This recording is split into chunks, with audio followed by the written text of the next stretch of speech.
News ಫಸ್ಟ್ಗೆ ಸ್ವಾಗತ. ಮುಖ್ಯಾಂಶಗಳು. ರಾಜ್ಯದ 25ನೇ ಮುಖ್ಯಮಂತ್ರಿಯಾಗಿ ಡಿಕೆ ಶಿವಕುಮಾರ್ ಅಧಿಕಾರ ಸ್ವೀಕಾರ. ಕೆಪಿಸಿಸಿ ನೂತನ ಅಧ್ಯಕ್ಷರಾಗಿ ಬಿಕೆ ಹರಿಪ್ರಸಾದ್ ನೇಮಕ. ನೂತನ ಉಪಮುಖ್ಯಮಂತ್ರಿಯಾಗಿ ಪ್ರಮಾಣ ವಚನ ಸ್ವೀಕರಿಸಿದ ಹಿರಿಯ ನಾಯಕರಾದ ಸನ್ಮಾನ್ಯ ಶ್ರೀ ಡಾಕ್ಟರ್ ಜಿ ಪರಮೇಶ್ವರ್ ಅವರಿಗೆ ಅಭಿನಂದನೆ ಸಲ್ಲಿಸಿದ ಶಾಸಕ ಶಿವರಾಮ್ ಹೆಬ್ಬಾರ್. ಸಿದ್ದಾಪುರದ ರಾಜೇಶ್ವರಿ ಹೆಗಡೆ ಹೈಕೋರ್ಟ್ ನ್ಯಾಯಾಧೀಶರು. ಜೂನ್ 5ರಂದು ಶಾಲ್ಮಲಾ ನದಿ ತೀರದಲ್ಲಿ ಬೃಹತ್ ವೃಕ್ಷಾರೋಪಣ ಅಭಿಯಾನಕ್ಕೆ ಸ್ವರ್ಣವಲ್ಲಿ ಶ್ರೀಗಳಿಂದ ಚಾಲನೆ. ನೂತನ ಮುಖ್ಯಮಂತ್ರಿಯಾಗಿ ಪ್ರಮಾಣ ವಚನ ಸ್ವೀಕರಿಸಿದ ಡಿಕೆ ಶಿವಕುಮಾರ್ ಅವರಿಗೆ ಶ್ರೀ ವಿವೇಕ್ ಎಸ್ ಹೆಬ್ಬಾರ್ ಅವರಿಂದ ಶುಭ ಹಾರೈಕೆ.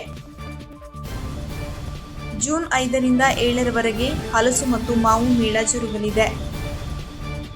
ಜಿಲ್ಲಾ ಆಸ್ಪತ್ರೆಯಲ್ಲಿ ಸಿಗುವಂತಹ ಎಲ್ಲಾ ರೀತಿಯ ಸೌಲಭ್ಯಗಳು ಪಂಡಿತ್ ಸಾರ್ವಜನಿಕ ಆಸ್ಪತ್ರೆಯಲ್ಲಿ ಸಿಗಬೇಕು. ಅನಂತಮೂರ್ತಿ. ಜಿಬಿ ಭಟ್ ವಿನೋದ್ ರಾಠೋಡ್ಗೆ ಬೀಳ್ಕೊಡುಗೆ. ಜೂನ್ 3ರಂದು ರಾಜ್ಯದ 25ನೇ ಮುಖ್ಯಮಂತ್ರಿಯಾಗಿ ಡಿಕೆ ಶಿವಕುಮಾರ್ ಅವರು ಬುಧವಾರ ದೇವರ ಹೆಸರಿನಲ್ಲಿ ಪ್ರಮಾಣ ವಚನ ಸ್ವೀಕರಿಸಿದರು. ಅವರ ಜೊತೆಗೆ 13 ಸಚಿವರು ಪ್ರಮಾಣ ವಚನ ಸ್ವೀಕರಿಸಿದರು. ರಾಜ್ಯದ ಮುಖ್ಯಮಂತ್ರಿಯಾಗಿ ಅಧಿಕಾರ ಸ್ವೀಕರಿಸಿದ ನಂತರ ಮೊದಲ ಬಾರಿ ಸಂಪುಟ ಸಭೆ ನಡೆಸಿ ಪ್ರಮುಖ 6 ಅಂಶಗಳನ್ನು ಘೋಷಣೆ ಮಾಡಿದರು. ವಿದ್ಯಾರ್ಥಿಗಳಿಗೆ ಉಚಿತ ಬಸ್ ಪಾಸ್, ಭಾರತ್ ಜೋಡೋ ಯುವಕರ ಸಂಘ, ಖಾಲಿ ಹುದ್ದೆಯ ನೇಮಕಾತಿಯ ಪ್ರಕ್ರಿಯೆ, ಬೆಂಗಳೂರು 3 ಅಂತಸ್ತಿನ ಮನೆಗಳಿಗೆ ಓಸಿ ವಿನಾಯಿತಿ, ಬೆಂಗಳೂರು ರಸ್ತೆ ಅಭಿವೃದ್ಧಿಗೆ 2,000 ಕೋಟಿ ಮೀಸಲು, ಎಲ್ಲ ಆಸ್ತಿಗಳಿಗೆ ಖಾತೆ ಗ್ಯಾರಂಟಿ ಸಂಪುಟದಲ್ಲಿ ನಿರ್ಣಯ ಕೈಗೊಳ್ಳಲಾಯಿತು.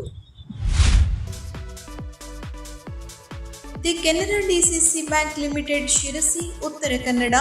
ರಾಜ್ಯದ ನೂತನ ಮುಖ್ಯಮಂತ್ರಿಯಾಗಿ ಪ್ರಮಾಣ ವಚನ ಸ್ವೀಕರಿಸುತ್ತಿರುವ ಜನಪ್ರಿಯ ನಾಯಕರಾದ ಗೌರವಾನ್ವಿತ ಶ್ರೀ ಡಿಕೆ ಶಿವಕುಮಾರ್ ಇವರಿಗೆ ಹಾಗೂ ನೂತನ ಮುಖ್ಯಮಂತ್ರಿಗಳೊಂದಿಗೆ ಪ್ರಮಾಣ ವಚನ ಸ್ವೀಕರಿಸುತ್ತಿರುವ ನೂತನ ಸಚಿವರಿಗೆ ಹೃತ್ಪೂರ್ವಕ ಅಭಿನಂದನೆಗಳು. ನಾಡಿನ ಸರ್ವತೋಮುಖ ಪ್ರಗತಿಗಾಗಿ ಶ್ರಮಿಸುತ್ತಿರುವ ತಮಗೆ ಒಲಿದು ಬಂದಿರುವ ಈ ಅತ್ಯುನ್ನತ ಜವಾಬ್ದಾರಿಯು ಕರ್ನಾಟಕ ಇತಿಹಾಸದಲ್ಲಿ ಹೊಸ ಮೈಲುಗಲ್ಲಾಗಲಿ. ನಿಮ್ಮ ದಕ್ಷ ಆಡಳಿತದಲ್ಲಿ ನಮ್ಮ ಕರುನಾಡು ಅಭಿವೃದ್ಧಿ, ಶಾಂತಿ ಹಾಗೂ ಸಮೃದ್ಧಿಯ ಪಥದಲ್ಲಿ ಮುನ್ನಡೆಯಲಿ. ಜನಸೇವೆ ಮಾಡಲು ಭಗವಂತನು ನಿಮಗೆ ಇನ್ನಷ್ಟು ಚೈತನ್ಯವನ್ನ ಕರುಣಿಸಲಿ ಎಂದು ಮನಪೂರ್ವಕವಾಗಿ ಹಾರೈಸುತ್ತೇವೆ. ಶುಭ ಹಾರೈಸುವವರು ಶ್ರೀ ಶಿವರಾಮ್ ಹೆಬ್ಬಾರ್ ಅಧ್ಯಕ್ಷರು, ಶ್ರೀ ಕೆಎಸ್ ದೇಸಾಯಿ ಉಪಾಧ್ಯಕ್ಷರು ಹಾಗೂ ಆಡಳಿತ ಮಂಡಳಿಯ ಸರ್ವ ಸದಸ್ಯರು, Canara district central cooperative bank limited Sirsi. Karnataka ಪ್ರದೇಶ ಕಾಂಗ್ರೆಸ್ ಸಮಿತಿ ಅಧ್ಯಕ್ಷ ಸ್ಥಾನಕ್ಕೆ ಹಿರಿಯ ನಾಯಕ ಬಿಕೆ ಹರಿಪ್ರಸಾದ್ ಅವರನ್ನು ಕಾಂಗ್ರೆಸ್ ಹೈಕಮಾಂಡ್ ಆಯ್ಕೆ ಮಾಡಿದೆ ಎಂದು ತಿಳಿದು ಬಂದಿದ್ದು, ಅಧಿಕೃತ ಘೋಷಣೆಯಷ್ಟೇ ಬಾಕಿ ಉಳಿದಿದೆ ಎಂದು ವರದಿಯಾಗಿದೆ. ಡಿಕೆ ಶಿವಕುಮಾರ್ ಅವರು ಮುಖ್ಯಮಂತ್ರಿಯಾಗಿ ಪ್ರಮಾಣ ವಚನ ಸ್ವೀಕರಿಸುತ್ತಿರುವ ಹಿನ್ನೆಲೆಯಲ್ಲಿ ಈ ಮಹತ್ವದ ನಿರ್ಧಾರ ತೆಗೆದುಕೊಳ್ಳಲಾಗಿದೆ. ಬಿಕೆ ಹರಿಪ್ರಸಾದ್ ಅವರು ಕರ್ನಾಟಕ ಕಾಂಗ್ರೆಸ್ನಲ್ಲಿ ದೀರ್ಘಕಾಲದ ಅನುಭವಿ ನಾಯಕರಾಗಿದ್ದು, ರಾಜ್ಯಸಭಾ ಸದಸ್ಯರಾಗಿ, ಶಾಸಕರಾಗಿ ಹಾಗೂ ಪಕ್ಷದ ವಿವಿಧ ಹುದ್ದೆಗಳಲ್ಲಿ ಸೇವೆ ಸಲ್ಲಿಸಿದ್ದಾರೆ. ಒಬಿಸಿ ಸಮುದಾಯದ ಪ್ರಭಾವಿ ನಾಯಕರಾಗಿ ಪಕ್ಷದಲ್ಲಿ ಅವರನ್ನು ಗುರುತಿಸಲಾಗುತ್ತದೆ. ಸೋನಿಯಾ ಗಾಂಧಿ ಮತ್ತು ರಾಹುಲ್ ಗಾಂಧಿಯವರ ನೇರ ಸಂಪರ್ಕದಲ್ಲಿ ಇವರು ಬಿಕೆ ಹರಿಪ್ರಸಾದ್ ಅವರಿಗೆ ಹೈಕಮಾಂಡ್ ಈ ಜವಾಬ್ದಾರಿ ನೀಡಿದೆ ಎಂದು ಮೂಲಗಳು ತಿಳಿಸಿವೆ. ಈ ನಡುವೆ ಸತೀಶ್ ಜಾರಕಿಹೊಳಿ ಸೇರಿದಂತೆ ಇತರ ಆಕಾಂಕ್ಷಿಗಳಿಗೆ ಈ ನಿರ್ಧಾರ ನಿರಾಸೆಯನ್ನುಂಟು ಮಾಡಿದೆ. ಹರಿಪ್ರಸಾದ್ ಅವರು ತಮ್ಮ ಅನುಭವದೊಂದಿಗೆ ಪಕ್ಷವನ್ನು ಬಲಪಡಿಸುವ ನಿರೀಕ್ಷೆಯನ್ನು ಪಕ್ಷದ ಹೈಕಮಾಂಡ್ ಇಟ್ಟುಕೊಂಡಿದೆ. ಪ್ರಬಲ ಒಕ್ಕಲಿಗ ಸಮುದಾಯದ ಡಿಕೆ ಶಿವಕುಮಾರ್ಗೆ ಮುಖ್ಯಮಂತ್ರಿ ಹುದ್ದೆ ನೀಡಿದ್ದು, ಈಗ ಅಹಿಂದ ವರ್ಗಕ್ಕೆ ಸೇರಿದ ಬಿಕೆ ಹರಿಪ್ರಸಾದ್ ಅವರನ್ನ ಕೆಪಿಸಿಸಿ ಅಧ್ಯಕ್ಷರನ್ನಾಗಿ ಮಾಡುವುದರ ಮೂಲಕ ಕಾಂಗ್ರೆಸ್ ಉನ್ನತ ನಾಯಕರು ಸೇಫ್ ಗೇಮ್ ಆಡಿದ್ದಾರೆ ಎಂದು ವಿಶ್ಲೇಷಿಸಲಾಗುತ್ತಿದೆ. ಕರ್ನಾಟಕದ ನೂತನ ಮುಖ್ಯಮಂತ್ರಿಯಾಗಿ ಪ್ರಮಾಣ ವಚನ ಸ್ವೀಕರಿಸಿದ ನಾಡಿನ ಹೆಮ್ಮೆಯ ಜನನಾಯಕ, ಅಭಿವೃದ್ಧಿಯ ಹರಿಕಾರ, ಸಂಘಟನಾ ಚಾತುರ್ಯರಾದ ಸನ್ಮಾನ್ಯ ಶ್ರೀ ಡಿಕೆ ಶಿವಕುಮಾರ್ ಅವರಿಗೆ ಹೃತ್ಪೂರ್ವಕ ಅಭಿನಂದನೆಗಳು ಹಾಗೂ ಅನಂತ ಶುಭಾಶಯಗಳು. ಶುಭಾಶಯ ಕೋರುವವರು ಶ್ರೀ ಶಿವರಾಮ್ ಹೆಬ್ಬಾರ್, ಶಾಸಕರು, ಯಲ್ಲಾಪುರ ಮುನಗೋಡ್ ಬನವಾಸಿ ವಿಧಾನಸಭಾ ಕ್ಷೇತ್ರ. ಕರ್ನಾಟಕದ ನೂತನ ಉಪಮುಖ್ಯಮಂತ್ರಿಯಾಗಿ ಪ್ರಮಾಣ ವಚನ ಸ್ವೀಕರಿಸಿದ ಹಿರಿಯ ನಾಯಕರಾದ ಸನ್ಮಾನ್ಯ ಶ್ರೀ ಡಾಕ್ಟರ್ ಜಿ ಪರಮೇಶ್ವರ್ ಅವರಿಗೆ ಹೃತ್ಪೂರ್ವಕ ಅಭಿನಂದನೆಗಳು ಹಾಗೂ ಶುಭಾಶಯಗಳು. ನಿಮ್ಮ ಅನುಭವಯುತ ನಾಯಕತ್ವದಲ್ಲಿ ರಾಜ್ಯವು ಇನ್ನಷ್ಟು ಅಭಿವೃದ್ಧಿಯತ್ತ ಸಾಗಲಿ, ಜನಸೇವೆಯು ನಿಮ್ಮ ಪಯಣ ಮತ್ತಷ್ಟು ಯಶಸ್ವಿಯಾಗಲಿ ಎಂದು ಯಲ್ಲಾಪುರ ಮುಂಡಗೋಡ್ ಬನವಾಸಿ ವಿಧಾನಸಭಾ ಕ್ಷೇತ್ರದ ಶಾಸಕರಾದ ಶ್ರೀ ಶಿವರಾಮ್ ಹೆಬ್ಬಾರ್ ಅವರು ಶುಭ ಹಾರೈಸಿದ್ದಾರೆ. ಗಜಮುಖ ಈವೆಂಟ್ಸ್ ಅರ್ಪಿಸುವ ಹಲಸು ಮತ್ತು ಮಾವು ಮೇಳ ಆತ್ಮೀಯ ಆಮಂತ್ರಣ. ದಿನಾಂಕ ಜೂನ್ 5, 2026ರಿಂದ ಜೂನ್ 7, 2026ರವರೆಗೆ. ಸಮಯ ಬೆಳಗ್ಗೆ 10 ಗಂಟೆಯಿಂದ ರಾತ್ರಿ 10 ಗಂಟೆಯವರೆಗೆ. ಸ್ಥಳ ಅಂಬೇಡ್ಕರ್ ಸಮುದಾಯ ಭವನ, ಯಲ್ಲಾಪುರ ರೋಡ್, ಶಿರಸಿ. ಹೆಚ್ಚಿನ ಮಾಹಿತಿಗಾಗಿ ಸಂಪರ್ಕಿಸಿ 8970088963. ವಿಶೇಷ ಆಕರ್ಷಣೆ ಹಲಸಿನ ಹಣ್ಣಿನ ಜಿಲೇಬಿ, ಹೋಳಿಗೆ ಹಾಗೂ ಇನ್ನಿತರ ಸಿಹಿ ತಿಂಡಿಗಳ ಸ್ಟಾಲ್ಗಳು. ನಿಮ್ಮಿಂದ ಹಳೆಯ ಜರಿ ರೇಷ್ಮೆ ಸೀರೆಗಳನ್ನು ಸಂಗ್ರಹಿಸಿ ತಕ್ಷಣ ಹಣ ನೀಡಲಾಗುವುದು. ಸಿದ್ದಾಪುರ ತಾಲೂಕಿನ ಹಲಗೇರಿ ಗ್ರಾಮದ ಶ್ರೀಮತಿ ರಾಜೇಶ್ವರಿ ನಾರಾಯಣ್ ಹೆಗಡೆ ಇವರು ಬೆಂಗಳೂರು ಉಚ್ಚ ನ್ಯಾಯಾಲಯದ ನ್ಯಾಯಾಧೀಶರಾಗಿ ಜೂನ್ 1ರಂದು ಸೋಮವಾರ ಪ್ರಮಾಣ ವಚನ ಸ್ವೀಕರಿಸಿದ್ದಾರೆ. ಅವರಿಗೆ ಬೆಂಗಳೂರು ಹೈಕೋರ್ಟ್ನ ಸಭಾಂಗಣದಲ್ಲಿ ಏರ್ಪಡಿಸಿದ್ದ ಕಾರ್ಯಕ್ರಮದಲ್ಲಿ ಉಚ್ಚ ನ್ಯಾಯಾಲಯದ ಮುಖ್ಯ ನ್ಯಾಯಾಧೀಶರಾಗಿ ಶ್ರೀಮತಿ ರಾಜೇಶ್ವರಿ ಹೆಗಡೆಯವರಿಗೆ ಪ್ರಮಾಣ ವಚನ ಬೋಧಿಸಿದರು. ಈ ವೇಳೆಯಲ್ಲಿ ಮಾತನಾಡಿದ ಶ್ರೀಮತಿ ರಾಜೇಶ್ವರಿ ಹೆಗಡೆಯವರು ನ್ಯಾಯಾಂಗ ಕ್ಷೇತ್ರದಲ್ಲಿ ತಾವು ನಡೆದು ಬಂದ ದಾರಿಯನ್ನು ಸ್ಮರಿಸಿಕೊಂಡು ಸಹಕಾರ ನೀಡಿದವರಿಗೆ ಕೃತಜ್ಞತೆ ಸಲ್ಲಿಸಿದರು. ಆತ್ಮೀಯ ಅಭಿನಂದನೆಗಳು. ಕರ್ನಾಟಕದ ನೂತನ ಮುಖ್ಯಮಂತ್ರಿಯಾಗಿ ಇಂದು ಪ್ರಮಾಣ ವಚನ ಸ್ವೀಕರಿಸುತ್ತಿರುವ ಜನಪ್ರಿಯ ನಾಯಕ ಶ್ರೀ ಡಿ.ಕೆ. ಶಿವಕುಮಾರ್ ಅವರಿಗೆ ಹಾರ್ದಿಕ ಅಭಿನಂದನೆಗಳು. ತಮ್ಮ ಅದ್ಭುತ ಸಂಘಟನಾ ಶಕ್ತಿ, ರಾಜಕೀಯ ಮುತ್ಸದ್ದಿತನ ಹಾಗೂ ಜನಪರ ಕಾಳಜಿಯ ಮೂಲಕ ನಾಡಿನ ಜನಮನ ಗೆದ್ದಿರುವ ತಮಗೆ ಒಲಿದು ಬಂದಿರುವ ಈ ಅತ್ಯುನ್ನತ ಜವಾಬ್ದಾರಿಯು ಕರ್ನಾಟಕದ ಇತಿಹಾಸದಲ್ಲಿ ಹೊಸ ಮೈಲಿಗಲ್ಲಾಗಲಿ ಎಂದು ಮನಪೂರ್ವಕವಾಗಿ ಹಾರೈಸುತ್ತೇವೆ. ಶುಭ ಹಾರೈಸುವವರು ಶ್ರೀ ರಾಜಗೋಪಾಲ ಅಡಿ ಗುರೂಜಿ, ಅನುವಂಶೀಯ ಪ್ರಧಾನ ಅರ್ಚಕರು ಶ್ರೀ ಮಹಾಮಲೇಶ್ವರ ದೇವ ಗೋಕರ್ಣ, ನಿರ್ದೇಶಕರು ಕೆಡಿಸಿಸಿ ಬ್ಯಾಂಕ್ ಶಿರಸಿ ಉತ್ತರ ಕನ್ನಡ, ಅಧ್ಯಕ್ಷರು ಅನುವಂಶೀಯ ಉಪಾಧಿವಂತ ಮಂಡಲ ಗೋಕರ್ಣ, ಮುಖ್ಯಸ್ಥರು ಪುಣ್ಯಾಶ್ರಮ ಗೋಕರ್ಣ, ಅಧ್ಯಕ್ಷರು ವ್ಯವಸಾಯ ಸೇವಾ ಸಹಕಾರಿ ಸಂಘ ಗೋಕರ್ಣ, ನಿರ್ದೇಶಕರು ಮಹಾಬಲೇಶ್ವರ ಅರ್ಬನ್ ಬ್ಯಾಂಕ್ ಗೋಕರ್ಣ, ನಿರ್ದೇಶಕರು ಟಿಎಪಿಸಿಎಂಸಿ ಕುಮಟಾ. ಸೋಂದಾ ಶಾಲ್ಮಲಾ ನದಿ ತೀರದಲ್ಲಿ ಬೃಹತ್ ವೃಕ್ಷಾರೋಪಣ ಅಭಿಯಾನಕ್ಕೆ ಪೂಜ್ಯ ಶ್ರೀ ಗಂಗಾಧರೇಂದ್ರ ಸರಸ್ವತಿ ಮಹಾಸ್ವಾಮಿಗಳು ಜೂನ್ 5ರಂದು ಚಾಲನೆ ನೀಡಲಿದ್ದಾರೆ ಎಂದು ಬೇಡತಿ ಅಘನಾಶಿನಿ ಕಡಿಮೆ ಸಂರಕ್ಷಣಾ ಆಂದೋಲನದ ಸಂಚಾಲಕ ಗಣಪತಿ ಕೆ ಪ್ರಕಟಣೆಯ ಮೂಲಕ ತಿಳಿಸಿದ್ದಾರೆ. ಅಲ್ಲದೆ ಇದೊಂದು ನವೀನ ಜಾಗೃತಿ ಅಭಿಯಾನ. ನದಿ ತೀರಕ್ಕೆ ಬನ್ನಿ ಎಂಬ ಕರೆಯನ್ನ ಪೂಜ್ಯ ಸ್ವರ್ಣವಲ್ಲಿ ಶ್ರೀಗಳು ನೀಡಿದ್ದಾರೆ. ಮುಂದಿನ 15 ದಿನಗಳಲ್ಲಿ ಬೇಡತಿ, ಶಾಲ್ಮಲಾ, ಗಂಗಾವಳಿ, ತ್ಯಾಗಲಿ, ಬಾಳೆಕೊಪ್ಪ, ಹಾರ್ಸಿಕಟ್ಟ ಮುಂತಾದ ಸ್ಥಳಗಳಲ್ಲಿನ ನದಿ ತೀರಗಳಲ್ಲಿ ಗಿಡ ನೆಟ್ಟು ನೂರಾರು ಕಾರ್ಯಕರ್ತರು ಗರ್ಜನೆ ಮಾಡಲಿದ್ದಾರೆ. ಪತ್ರ ಚಳುವಳಿ ಬಿರುಸು ಪಡೆಯಲಿದೆ. ನೂತನ ಮುಖ್ಯಮಂತ್ರಿಗಳಿಗೆ ಬೇಡತಿ ಅಘನಾಶಿನಿ ಸಮಿತಿ ಸಂಸದರು ಮತ್ತು ಶಾಸಕರು ರಾಜ್ಯ ಸರ್ಕಾರವನ್ನ ಭೇಟಿ ಮಾಡಿ ಬೇಡತಿ ಅಘನಾಶಿನಿ ನದಿ ತೀರವು ಪ್ರಸ್ತಾವನೆಗಳನ್ನು ಸಂಪೂರ್ಣವಾಗಿ ಕೈಬಿಡುವಂತೆ ಒಗ್ಗಟ್ಟಿನಿಂದ ಒತ್ತಡ ಹೇರಬೇಕು. ಅದಕ್ಕಾಗಿ ಜೂನ್ 5ರಂದು ಮಧ್ಯಾಹ್ನ 4 ಗಂಟೆಗೆ ಸೋಂದಾ ಶಾಲ್ಮಲಾ ತೀರದಲ್ಲಿ ನಡೆಯುವ ಹಸಿರು ಸಮಾರಂಭಕ್ಕೆ ಸಂಸದ ವಿಶ್ವೇಶ್ವರ ಹೆಗಡೆ ಕಾಗೇರಿ, ಶಾಸಕರಾದ ಭೀಮಣ್ಣ ನಾಯ್ಕ ಹಾಗೂ ಶಿವರಾಮ್ ಹೆಬ್ಬಾರ್, ಶಾಂತಾರಾಮ್ ಸಿದ್ದಿ ಮತ್ತು ಪೂಜ್ಯ ನೆಲೆಮಾವು ಮಠದ ಶ್ರೀಗಳು ಆಹ್ವಾನಿಸಲಿದ್ದಾರೆ. ಜಿಲ್ಲಾ ಅರಣ್ಯಾಧಿಕಾರಿಗಳು ಪಾಲ್ಗೊಳ್ಳಲಿದ್ದಾರೆ. ಕರ್ನಾಟಕದ ನೂತನ ಉಪಮುಖ್ಯಮಂತ್ರಿಯಾಗಿ ಪ್ರಮಾಣ ವಚನ ಸ್ವೀಕರಿಸಿದ ಹಿರಿಯ ನಾಯಕರಾದ ಸನ್ಮಾನ್ಯ ಶ್ರೀ ಡಾಕ್ಟರ್ ಜಿ. ಪರಮೇಶ್ವರ್ ಅವರಿಗೆ ಹೃತ್ಪೂರ್ವಕ ಅಭಿನಂದನೆಗಳು ಹಾಗೂ ಶುಭಾಶಯಗಳು. ಶುಭಾಶಯ ಕೋರುವವರು ಶ್ರೀ ಶಿವರಾಮ್ ಹೆಬ್ಬಾರ್, ಶಾಸಕರು, ಯಲ್ಲಾಪುರ ಮುಂಡಗೋಡ್ ಬನವಾಸಿ ವಿಧಾನಸಭಾ ಕ್ಷೇತ್ರ. ಕರ್ನಾಟಕದ ನೂತನ ಮುಖ್ಯಮಂತ್ರಿಯಾಗಿ ಪ್ರಮಾಣ ವಚನ ಸ್ವೀಕರಿಸಿದ ಕಾಂಗ್ರೆಸ್ ಪಕ್ಷದ ನಿಷ್ಠಾವಂತ ನಾಯಕ, ಜನಪರ ಹೋರಾಟಗಾರ, ಸಂಘಟನಾ ಚತುರ, ಟ್ರಬಲ್ ಶೂಟರ್ ಹಾಗೂ ನನ್ನ ಮಾರ್ಗದರ್ಶಕರಾದ ಸನ್ಮಾನ್ಯ ಶ್ರೀ ಡಿ.ಕೆ. ಶಿವಕುಮಾರ್ ಅವರಿಗೆ ಹೃತ್ಪೂರ್ವಕ ಅಭಿನಂದನೆಗಳು ಹಾಗೂ ಶುಭಾಶಯಗಳು. ದಶಕಗಳ ಕಾಲ ಪಕ್ಷ ಸಂಘಟನೆಗಾಗಿ ಅವಿರತವಾಗಿ ಶ್ರಮಿಸಿ ಕಾರ್ಯಕರ್ತರೊಂದಿಗೆ ನಿಕಟ ಸಂಪರ್ಕವನ್ನು ಉಳಿಸಿಕೊಂಡು ಜನರ ಸಮಸ್ಯೆಗಳಿಗೆ ಸ್ಪಂದಿಸುತ್ತಾ ಬಂದಿರುವ ನಿಮ್ಮ ನಾಯಕತ್ವ ಇಂದು ಕರ್ನಾಟಕ ರಾಜ್ಯದ ಅತ್ಯುನ್ನತ ಹುದ್ದೆಯನ್ನು ಅಲಂಕರಿಸಿರುವುದು ಕೋಟ್ಯಾಂತರ ಕನ್ನಡಿಗರಿಗೆ ಹೆಮ್ಮೆಯ ಕ್ಷಣವಾಗಿದೆ. ತಮ್ಮ ಆಡಳಿತಾವಧಿಯಲ್ಲಿ ಕರ್ನಾಟಕವನ್ನು ಅಭಿವೃದ್ಧಿ, ಸಮೃದ್ಧಿ ಮತ್ತು ಸುಶಾಸನದ ಮಾದರಿ ರಾಜ್ಯವನ್ನಾಗಿ ರೂಪಿಸುವ ಶಕ್ತಿ ಹಾಗೂ ಅವಕಾಶಗಳು ಇನ್ನಷ್ಟು ದೊರಕಲಿ ಎಂದು ಹಾರೈಸುತ್ತಾ ಮತ್ತೊಮ್ಮೆ ಹೃತ್ಪೂರ್ವಕ ಅಭಿನಂದನೆಗಳು ಮತ್ತು ಶುಭ ಹಾರೈಕೆಗಳನ್ನು ಸಲ್ಲಿಸುತ್ತೇನೆಂದು ಕಾರ್ಯಕರ್ತನಿಂದ ಮುಖ್ಯಮಂತ್ರಿಯವರೆಗೆ ಇದು ಪರಿಶ್ರಮ, ನಿಷ್ಠೆ ಮತ್ತು ಜನಸೇವೆಯ ವಿಜಯಗಾಥೆಯಾಗಲಿ ಎಂದು ಶ್ರೀ ವಿವೇಕ್ ಎಸ್ ಹೆಬ್ಬಾರ್, ಕೆಪಿಸಿಸಿ ಸದಸ್ಯರು, ಯಲ್ಲಾಪುರ, ಮುಂಡಗೋಡ್, ಬನವಾಸಿ ವಿಧಾನಸಭಾ ಕ್ಷೇತ್ರ ಇವರು ಶುಭ ಹಾರೈಸಿದ್ದಾರೆ. ಕರ್ನಾಟಕದ ನೂತನ ಮುಖ್ಯಮಂತ್ರಿಯಾಗಿ ಪ್ರಮಾಣ ವಚನ ಸ್ವೀಕರಿಸಿದ ಕಾಂಗ್ರೆಸ್ ಪಕ್ಷದ ನಿಷ್ಠಾವಂತ ನಾಯಕ, ಜನಪರ ಹೋರಾಟಗಾರ, ಟ್ರಬಲ್ ಶೂಟರ್ ಹಾಗೂ ನನ್ನ ಮಾರ್ಗದರ್ಶಕರಾದ ಸನ್ಮಾನ್ಯ ಶ್ರೀ ಡಿ.ಕೆ. ಶಿವಕುಮಾರ್ ಅವರಿಗೆ ಹೃತ್ಪೂರ್ವಕ ಅಭಿನಂದನೆಗಳು. ಅಭಿನಂದನೆ ಕೋರುವವರು ಶ್ರೀ ವಿವೇಕ್ ಎಸ್ ಹೆಬ್ಬಾರ್, ಕೆಪಿಸಿಸಿ ಸದಸ್ಯರು, ಯಲ್ಲಾಪುರ, ಮುಂಡಗೋಡ್, ಬನವಾಸಿ ವಿಧಾನಸಭಾ ಕ್ಷೇತ್ರ.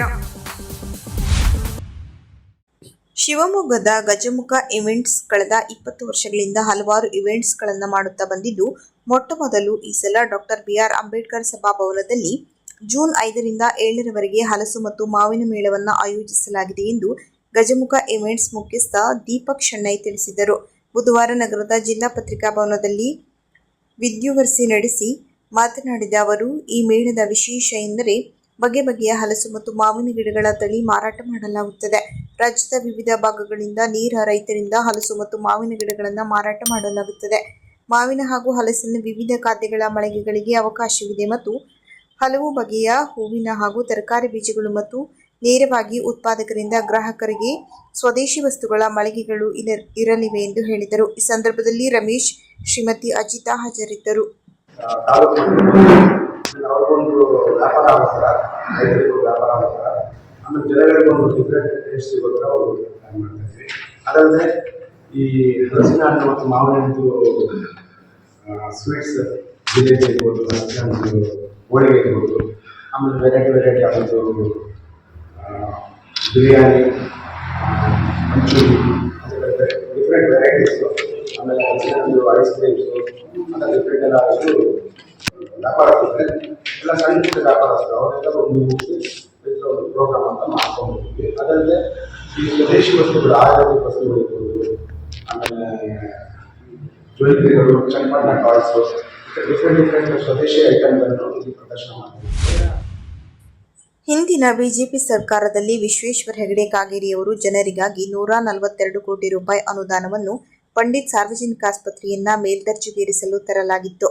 ಅದು ಬೇಗ ಅನುಷ್ಠಾನಗೊಂಡರೆ ಅದರ ಕ್ರೆಡಿಟ್ ಬಿಜೆಪಿ ಸರ್ಕಾರಕ್ಕೆ ಹೋಗುವುದು ಎನ್ನುವ ಭಾವನೆಯಿಂದ ಶಾಸಕ ಭೀಮಣ್ಣ ನಾಯ್ಕ ಅವರು ಆಸ್ಪತ್ರೆಯ ವಿಚಾರದಲ್ಲಿ ಮಾಡಿದ ಮೋಸವನ್ನ ಶಿರಸಿ ಜನ ಯಾವತ್ತೂ ಕ್ಷಮಿಸುವುದಿಲ್ಲ ಎಂದು ಉತ್ತರ ಕನ್ನಡ ಜಿಲ್ಲಾ ರೈತ ಮೋರ್ಚಾ ಅಧ್ಯಕ್ಷ ಅನಂತಮೂರ್ತಿ ಹೆಗಡೆ ಆಗ್ರಹಿಸಿದರು. ಅವರು ನಗರದ ಜಿಲ್ಲಾ ಬಿಜೆಪಿ ಕಚೇರಿಯಲ್ಲಿ ಬುಧವಾರ ಪತ್ರಿಕಾಗೋಷ್ಠಿ ನಡೆಸಿ ಕಾಂಗ್ರೆಸ್ ಸರ್ಕಾರ ಹಾಗೂ ಶಾಸಕ ಭೀಮಣ್ಣ ನಾಯ್ಕ ಅವರ ವಿರುದ್ಧ ಆಸ್ಪತ್ರೆಯ ವಿಚಾರವನ್ನ ಮುನ್ನೆಲೆಗೆ ತಂದು ಈ ಒಂದು ಆಸ್ಪತ್ರೆಯನ್ನ ಜಿಲ್ಲಾ ಆಸ್ಪತ್ರೆಯನ್ನಾಗಿ ಪರಿವರ್ತಿಸುವ ಬದಲು ತಾಲೂಕು ಆಸ್ಪತ್ರೆಗೆ ಸೀಮಿತಗೊಳಿಸಿದ್ದಾರೆ ಎಂದು ಹಿಗ್ಗಾಮುಗ್ಗಾ ಆರೋಪಗೈದರು. ಅಲ್ಲದೆ ಆಸ್ಪತ್ರೆಯ 80% ಕಾಮಗಾರಿ ಮುಗಿದು 1 ವರ್ಷ ಕಳೆದರೂ ಇದುವರೆಗೆ ಆಸ್ಪತ್ರೆಗೆ ಬೇಕಾದಂತಹ ವೈದ್ಯಕೀಯ ಸಲಕರಣೆಗಳು ಬಂದಿಲ್ಲ, ಅದರಂತೆ ಮತ್ತು ವೈದ್ಯರ ಹಾಗೂ ಸಿಬ್ಬಂದಿಗಳ ನೇಮಕಾತಿಯಾಗಿಲ್ಲ ಎಂದು ಶಾಸಕರ ವಿರುದ್ಧ ಕಿಡಿಕಾರಿದರು. ಹಾಗೂ ಇಷ್ಟೊಂದು ದೊಡ್ಡ ಪ್ರಮಾಣದ ಹಣ ಎಲ್ಲಿಗೆ ಹೋಯಿತು ಎಂದು ಪ್ರಶ್ನೆ ಮಾಡಿದರು. ಮುಂದಿನ ದಿನಗಳಲ್ಲಿ ಜಿಲ್ಲಾ ಆಸ್ಪತ್ರೆಗೆ ಬೇಕಾದ ವೈದ್ಯಕೀಯ ಸಲಕರಣೆಗಳು ಮತ್ತು ವೈದ್ಯರು ಹಾಗೂ ಸಿಬ್ಬಂದಿಗಳ ನೇಮಕಾತಿ ಆಗುವವರೆಗೂ ಕಾಂಗ್ರೆಸ್ ಸರ್ಕಾರ ಮತ್ತು ಶಾಸಕ ಭೀಮಣ್ಣ ನಾಯ್ಕ ಅವರ ವಿರುದ್ಧ ನಿರಂತರ ಹೋರಾಟ ಮಾಡುತ್ತೇನೆ ಎಂದರು. ಈ ಸಂದರ್ಭದಲ್ಲಿ ಬಿಜೆಪಿ ನಗರ ಮಂಡಲಾಧ್ಯಕ್ಷ ಆನಂದ್ ಸಾಲೇರ್, ಉಪಾಧ್ಯಕ್ಷ ನಾಗರಾಜ್ ನಾಯ್ಕ್, ರಮೇಶ್ ನಾಯ್ಕ್, ಉಷಾ ಹೆಗಡೆ, ರಾಘವೇಂದ್ರ ನಾಯ್ಕ್, ಶಿವು, ರವಿ ಗಾಂವ್ಕರ್ ಹಾಜರಿದ್ದರು. ಅದರ ಕ್ರೆಡಿಟ್ ಹಿಂದಿನ ಬಿಜೆಪಿ ಸರ್ಕಾರಕ್ಕೆ ಹೋಗುತ್ತೆ ಅನ್ನುವಂತಹ ಕಾರಣದಿಂದ ಕಾಂಗ್ರೆಸ್ ಸರ್ಕಾರದ ಶಾಸಕರಾದಂತಹ ಭೀಮಣ್ಣನವರು ಮತ್ತು ಕಾಂಗ್ರೆಸ್ ಸರ್ಕಾರ ಮಾಡಿದಂತಹ ದ್ರೋಹವನ್ನು ಶಿರಸಿಯ ಜನತೆ ಯಾವತ್ತೂ ಕೂಡ ಕ್ಷಮಿಸುವುದಿಲ್ಲ ಎಂಬುದಾಗಿ ಈ ಮೂಲಕ ನಾನು ಹೇಳ್ತಾ ಇದ್ದೇನೆ. ಕಳೆದ 1 ವರ್ಷದಿಂದ ನಾನು ಮತ್ತು ನಮ್ಮ ಭಾರತೀಯ ಜನತಾ ಪಕ್ಷ ಮತ್ತು ಹಲವಾರು ಹೋರಾಟಗಾರರು, ಭಾರತೀಯ ಜನತಾ ಪಕ್ಷ ಹೊರತುಪಡಿಸಿ ಕೂಡ ಜನರು ಹಲವಾರು ಜನ ನಿರಂತರ ಹೋರಾಟದಲ್ಲಿ ಪಾಲ್ಗೊಂಡಿದ್ದಾರೆ. ಉಪವಾಸ ಸತ್ಯಾಗ್ರಹವನ್ನು ಮಾಡಿದ್ದೇನೆ, ಹಲವಾರು ಬಾರಿ ಮನವಿ ಕೊಟ್ಟಿದ್ದೇನೆ, ಸರ್ಕಾರಕ್ಕೆ ಪತ್ರವನ್ನು ಬರೆದಿದ್ದೇನೆ. ಏನಂತ 30 ಕೋಟಿ ರೂಪಾಯಿ ಏನು ಎಕ್ವಿಪ್ಮೆಂಟಿಗೆ ಹಣವನ್ನು ಇಟ್ಟಿದ್ರು, ಆ 30 ಕೋಟಿ ರೂಪಾಯಿಯನ್ನು ಮಾಯ ಮಾಡಿ ಕೇವಲ 5 ಕೋಟಿ 20 ಲಕ್ಷವನ್ನು ಇಟ್ಟಿದ್ದಾರೆ. ತಾಲೂಕು ಆಸ್ಪತ್ರೆ ಎನ್ನುವಂತಹ ಹಣೆಪಟ್ಟಿ ಕಟ್ಟಿ ಇದರಿಂದ ನಮ್ಮ ಆಸ್ಪತ್ರೆ ಹಾಳಾಗತ್ತೆ ಅನ್ನುವಂತಹ ನಾನು ಕೂಗನ್ನು ಅವತ್ತೇ ಹಾಕಿದ್ದೆ. ಆಮೇಲೆ 142 ಕೋಟಿಯ ಕಟ್ಟಡ 80% ಕಾಮಗಾರಿ ಆಗಿದೆ. ಅರ್ಥ ಏನು ಅಂದರೆ ಆ ಬಿಲ್ಡಿಂಗು ಸುಮ್ಮನೆ ಮಜಕ್ಕಾಗಿ ಏನು ಬಿಲ್ಡಪ್ಪಿಗೆ ಮಾಡಿದ್ದಲ್ಲ. ಪ್ರತಿಯೊಂದು ಡಿಪಾರ್ಟ್ಮೆಂಟಿಗೆ ಒಂದು ಸೂಪರ್ ಸ್ಪೆಷಾಲಿಟಿ ಆಸ್ಪತ್ರೆ ಆಗಲಿಕ್ಕೆ ಏನೇ ಡಿಪಾರ್ಟ್ಮೆಂಟ್ ಇರಬೇಕು ಅಷ್ಟು ಡಿಪಾರ್ಟ್ಮೆಂಟಿಗೆ ಪ್ರತಿಯೊಂದು ಸಾಕಾಗುವಷ್ಟು ಸ್ಪೇಸು, ಸಾಕಾಗುವಷ್ಟು ವಾರ್ಡು, ಪ್ರತಿಯೊಂದು ಇದೆ. ಅದನ್ನು ಪ್ರತಿಯೊಂದು ಪ್ಲ್ಯಾನಿಂಗ್ ಮಾಡಿದ್ದಾರೆ. ತುಂಬ ದಾಖಲಾತಿ ಕೂಡ ಇದೆ. ಎಷ್ಟು ಬೇಕಿದೆ ನಾವೆಲ್ಲರೂ ಕೂಡ ತಿಳ್ಕೊಂಡಿದ್ದೀವಿ. ಪ್ರತಿ ಫ್ಲೋರ್, ಈ ಟೋಟಲ್ ಕಟ್ಟಡದ ಪ್ರತಿ ಫ್ಲೋರ್ ವೈಸು ಆರ್ಪಾತಿಯಲ್ಲಿ ಟೆರೆಸ್ವರೆಗೂ ಕೂಡ ಏನಿದೆ ಪ್ರತಿಯೊಂದು ಇರಲಿದೆ. ಅಂದರೆ ಇದೆಲ್ಲವನ್ನು ಕೂಡ ಹಾಳು ಮಾಡಲಿಕ್ಕೆ ಕೊಟ್ಟಿದ್ದೀರಿ. ನಿಮ್ಮ ಉದ್ದೇಶ ಏನು ಅಂತ ಈ ಮೂಲಕ ನಾನು ಕೇಳಿಕ್ಕೆ ಇಚ್ಛೆಪಡ್ತೇನೆ. ದಯವಿಟ್ಟು ನಾವು ಉತ್ತರವನ್ನು ಕೊಡಲೇಬೇಕು. ಹಾಗೆ 6ನೇ ಪ್ರಶ್ನೆ, ಕಾಂಗ್ರೆಸ್ ಸರ್ಕಾರದ ಆರೋಗ್ಯ ಮಂತ್ರಿಯವರು 2 ಬಾರಿ ನಮ್ಮ ಜಿಲ್ಲೆಗೆ ಬಂದು ಹೇಳ್ತಾರೆ, ಇದನ್ನು ಜಿಲ್ಲಾಸ್ಪತ್ರೆಯನ್ನು ಮಾಡ್ತೇನೆ ಅಂತ. ವಾಸ್ತವವಾಗಿ ಮೇಲ್ದರ್ಜೆಗೆ ಏರಿಸಿದ ಮೇಲೆ ಮತ್ತು ಜಿಲ್ಲಾಸ್ಪತ್ರೆಯನ್ನು ಮಾಡುವಂಥ ಅವಶ್ಯಕತೆ ಇಲ್ಲ. ಯಾಕೆಂದರೆ ಅದು ಜಿಲ್ಲಾಸ್ಪತ್ರೆ ಸ್ಥಾನಮಾನವೇ ಹಿಂದಾಗಿರುವಂಥದ್ದು. ಆದರೂ ಕೂಡ ನಿಮ್ಮ ಟೆಕ್ನಿಕಲ್ಲ ನೀವು ಜಿಲ್ಲಾಸ್ಪತ್ರೆ ಮಾಡ್ತೀರಿ ಅಂತ ಹೇಳಿದ್ವಿ. 2 ಬಾರಿ ಬಾಯಲ್ಲಿ ಹೇಳಿ ಜನರ ಕಿವಿ ಮೇಲೆ ಹೂವಿಟ್ರಿ ವಿನಃ ಯಾವುದೇ ಒಂದು ಸಣ್ಣ ಪೇಪರ್ನು ಕೂಡ ಕೊಟ್ಟಿಲ್ಲ. ನೀವು ಯಾವುದೇ ಕ್ರಮ ಕೈಗೊಂಡಿಲ್ಲ. ಶಾಸಕರ ನಿಮ್ಮ ಪಾತ್ರ ಏನಿದೆ, ಒಬ್ಬ ಶಾಸಕನಾಗಿ ತಮ್ಮ ಪಾತ್ರ ಏನಿದೆ, ತಾವು ಇಷ್ಟು ದಿನ ಅಂತ ಸುಳ್ಳು ಹೇಳ್ಕೊಂಡು ಓಡಾಡ್ತೀರಿ. ಇದು ಸುಳ್ಳಾಯಿತು. ನಾವು ಮಾಡ್ತೇವೆ ಅಂತೇಳಿ ಇಷ್ಟು ತಿಂಗಳಾಯಿತು ಅಂದರೆ ಸುಳ್ಳು ಹೇಳ್ತಾ ಇದ್ದೀರಿ. ಎಷ್ಟು ದಿವಸ ಇದೇ ಸುಳ್ಳು ಕಂಟಿನ್ಯೂ ಮಾಡ್ತೀರಿ. ಇಲೆಕ್ಷನ್ಗಿಂತ ಮುಂಚೆ ತಾವು ಜಿಲ್ಲಾಸ್ಪತ್ರೆಯಲ್ಲಿ ಮಾಡ್ತೇವೆ ಅಂತ ಪೇಪರ್ ತಗೊಬರ್ತೀರಾ. ಏನು ನಿಮ್ಮ ಉದ್ದೇಶ ಇದೆ ಅಂತ ನೇರವಾಗಿ ಕೇಳಿಕ್ಕೆ ಇಚ್ಛೆ ಪಡ್ತಾ ಇದೆ. 2 ಕೋಟಿ ರೂಪಾಯಿಯ ಸಿಟಿ ಸ್ಕ್ಯಾನ್ ಮಷನ್ ಸೇರಿದಂತೆ ಹಲವಾರು ಉಪಕರಣಗಳು, ಅಂದರೆ ಇವರೇ 30 ಕೋಟಿ ಹೋಗಿ 5 ಕೋಟಿ 20 ಲಕ್ಷ ಮಾಡಿದ್ರಲ್ಲ, ಹಲವಾರು ಉಪಕರಣಗಳನ್ನು ಮಾಯ ಮಾಡ್ತಾರೆ. ಆಬ್ವಿಯಸ್ಲಿ ಅದೆಲ್ಲವನ್ನೂ ಕೂಡ ಪಟ್ಟಣದ ತಹಶೀಲ್ದಾರ್ ಕಚೇರಿಯಲ್ಲಿ ಶಿರಸ್ತೆದಾರರಾಗಿ ಸೇವೆ ಸಲ್ಲಿಸುತ್ತಿದ್ದ ಜಿಬಿ ಭಟ್ ನಿವೃತ್ತಿ ಹಾಗೂ ಭೂದಾಖಲೆಗಳ ಸಹಾಯಕ ನಿರ್ದೇಶಕ ವಿನೋದ್ ರಾಠೋಡ್ ವರ್ಗಾವಣೆಗೊಂಡ ಹಿನ್ನೆಲೆಯಲ್ಲಿ ಇಲ್ಲಿನ ತಹಶೀಲ್ದಾರ್ ಕಚೇರಿಯ ಸಭಾಭವನದಲ್ಲಿ ಮಂಗಳವಾರ ಸಂಜೆ ಇಬ್ಬರನ್ನ ಸನ್ಮಾನಿಸಿ ಬೀಳ್ಕೊಡುಗೆ ನೀಡಲಾಯಿತು. ಈ ವೇಳೆ ತಹಶೀಲ್ದಾರ್ ಶಂಕರಗೌಡಿ, ಕಂದಾಯ ಇಲಾಖೆಯ ಸಿಬ್ಬಂದಿ, ತಾಲೂಕಿನ ವಿವಿಧ ಇಲಾಖೆ ಅಧಿಕಾರಿಗಳು, ಸಿಬ್ಬಂದಿ ಮತ್ತು ಶಿಕ್ಷಕರು ಉಪಸ್ಥಿತರಿದ್ದರು. ಕೊನೆಯಲ್ಲಿ ಮತ್ತೊಮ್ಮೆ ಮುಖ್ಯಾಂಶಗಳು. ರಾಜ್ಯದ 25ನೇ ಮುಖ್ಯಮಂತ್ರಿಯಾಗಿ ಡಿಕೆ ಶಿವಕುಮಾರ್ ಅಧಿಕಾರ ಸ್ವೀಕಾರ. ಕೆಪಿಸಿಸಿ ನೂತನ ಅಧ್ಯಕ್ಷರಾಗಿ ಬಿಕೆ ಹರಿಪ್ರಸಾದ್ ನೇಮಕ. ನೂತನ ಉಪಮುಖ್ಯಮಂತ್ರಿಯಾಗಿ ಪ್ರಮಾಣ ವಚನ ಸ್ವೀಕರಿಸಿದ ಹಿರಿಯ ನಾಯಕರಾದ ಸನ್ಮಾನ್ಯ ಶ್ರೀ ಡಾಕ್ಟರ್ ಜಿ ಪರಮೇಶ್ವರ್ ಅವರಿಗೆ ಅಭಿನಂದನೆ ಸಲ್ಲಿಸಿದ ಶಾಸಕ ಶಿವರಾಮ್ ಹೆಬ್ಬಾರ್. ಸಿದ್ದಾಪುರದ ರಾಜೇಶ್ವರಿ ಹೆಗಡೆ ಹೈಕೋರ್ಟ್ ನ್ಯಾಯಾಧೀಶರು. ಜೂನ್ 5ರಂದು ಶಾಲ್ಮಲಾ ನದಿ ತೀರದಲ್ಲಿ ಬೃಹತ್ ವೃಕ್ಷಾರೋಪಣ ಅಭಿಯಾನಕ್ಕೆ ಸ್ವರ್ಣವಲ್ಲಿ ಶ್ರೀಗಳಿಂದ ಚಾಲನೆ. ನೂತನ ಮುಖ್ಯಮಂತ್ರಿಯಾಗಿ ಪ್ರಮಾಣ ವಚನ ಸ್ವೀಕರಿಸಿದ ಡಿಕೆ ಶಿವಕುಮಾರ್ ಅವರಿಗೆ ಶ್ರೀ ವಿವೇಕ್ ಎಸ್ ಹೆಬ್ಬಾರ್ ಅವರಿಂದ ಶುಭ ಹಾರೈಕೆ. ಜೂನ್ 5ರಿಂದ 7ರವರೆಗೆ ಹಲಸು ಮತ್ತು ಮಾವು ಮೇಳ ಜರುಗಲಿದೆ. ಜಿಲ್ಲಾ ಆಸ್ಪತ್ರೆಯಲ್ಲಿ ಸಿಗುವಂತಹ ಎಲ್ಲಾ ರೀತಿಯ ಸೌಲಭ್ಯಗಳು ಪಂಡಿತ್ ಸಾರ್ವಜನಿಕ ಆಸ್ಪತ್ರೆಯಲ್ಲಿ ಸಿಗಬೇಕು. ಅನಂತಮೂರ್ತಿ. ಜಿಬಿ ಭಟ್ ವಿನೋದ್ ರಾಠೋಡ್ಗೆ ಬೀಳ್ಕೊಡುಗೆ. ಕದಂಬ ನ್ಯೂಸ್ ಫಸ್ಟ್, ನಿರ್ಭೀತಿಯಿಂದ ನಿಮ್ಮ ಪರವಾಗಿ.